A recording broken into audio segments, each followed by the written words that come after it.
به نام خدا. سلام دوستای نازنین، به آشپزخانه ما خوش آمدین. امید که جور و صحتمند باشین، در کنار فامیلتان، دلتان شاد، لبتان خندان باشه. با یک ویدیوی جدید در خدمت شما عزیزان هستم. امید که تا پایان ویدیو مرا همراهی کنین. امروز بسیار یک کیک آسان آماده میسازم که احتیاج به تخم مرغ نداریم، به آرد و داش نداریم. بسیار آسان و ساده.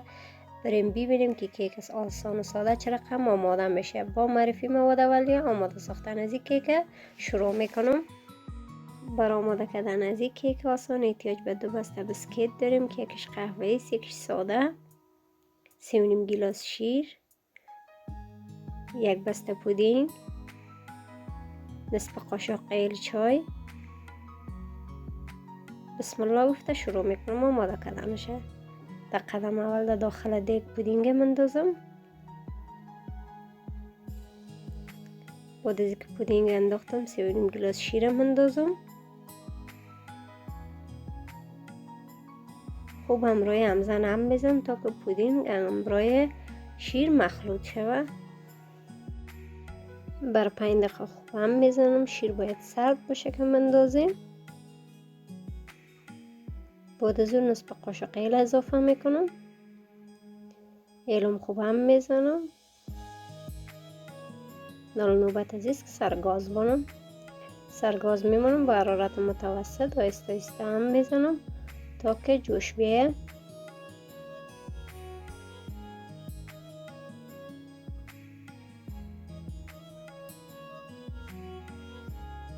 بعد از اینکه جوش آمد بر 5 دقیقه بگم میمونم که آهسته آهسته بجوشه تا که خود سخت کنه. روی قاشق شروع میتم. ببینین آهسته آهسته میجوشه. بعد از اینکه جوش آمد زیاد نمیمونم، فقط بر 5 دقیقه دیگه میمونم. زیاد هم نباید سفت شه، متوسط باشه. به این اندازه که شد دیگه من گاز خاموش میکنم. دیگه همقدر کفایت میکنه.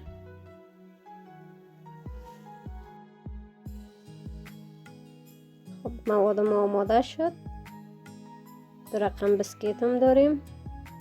حالا ظرف ما رو میمونم. بیسکیت ها رو از این مواد میزنم، از این مواد پودینگ. یک طرفش میزنم، یک طرفش نمیزنم. 1 دونه قهوه‌ای انتخاب میکنم، 1 دونه ساده.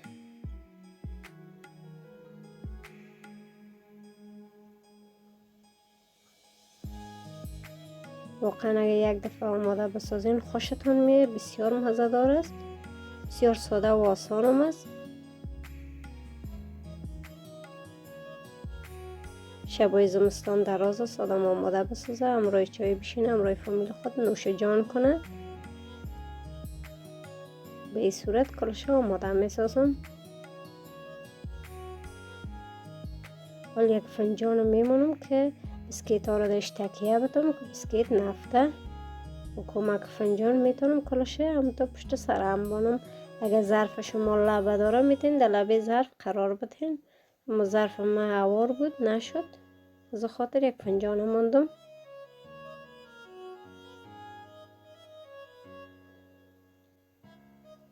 جا داره از شما دوستا تشکری کنم به بابت کامنت های قشنگتان، لایک هایتان، سابسکرایبتان. یک جهان تشکر مرا حمایت میکنین. حمایت های شما به من انرژی میده تا که ویدیوهای بهتر بسازم. یک دنیا ممنون. ببینین به این صورت بسیار آسان و ساده.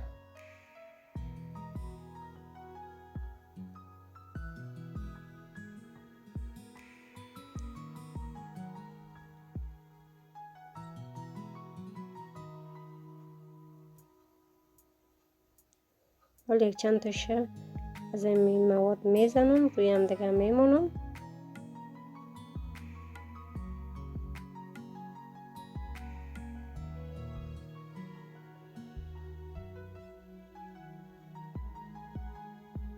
به این صورت. حالا فنجان آهسته میبردم، میره در جایش قرار میتم که و جای فنجانی رو میمانم که نفته.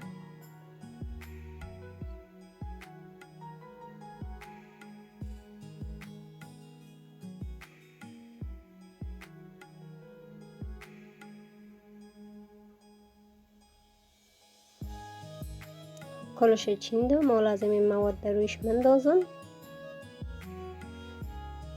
که روی بیسکیت ها رو بپوشانه.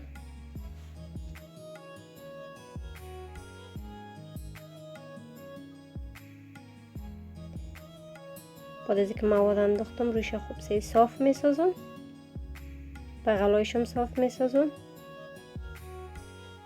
که بیسکیت ها خوب سه پوشانده شود.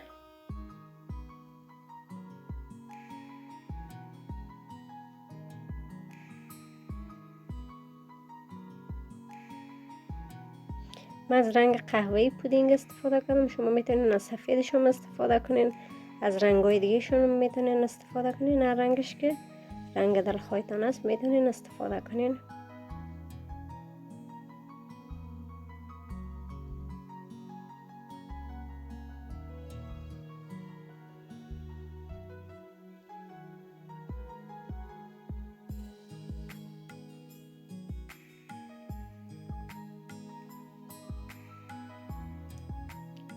گوشه گکایش میکنم که پودینگ میزنم که بیسکیتش پد شود.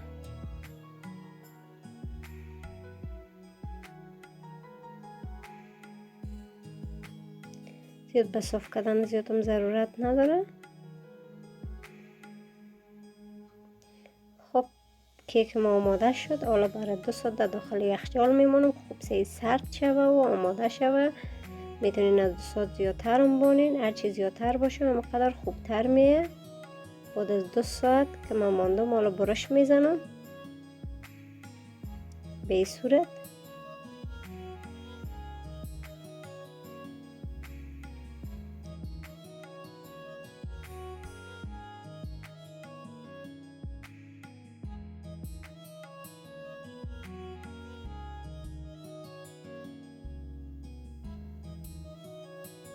هر دفعه که برش میزنم چاقویم پاک میکنم.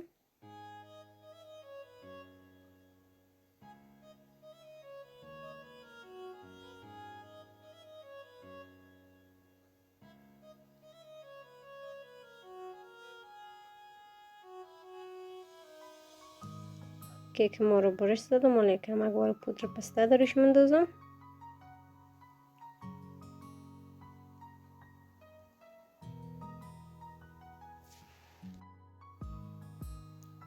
ببینید بسیار خوبش آمده.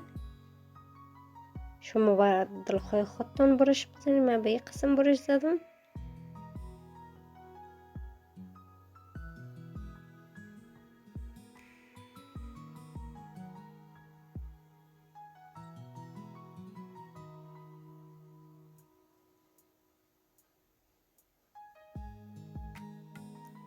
جای شما خالی بسیار مزه‌دار آمده.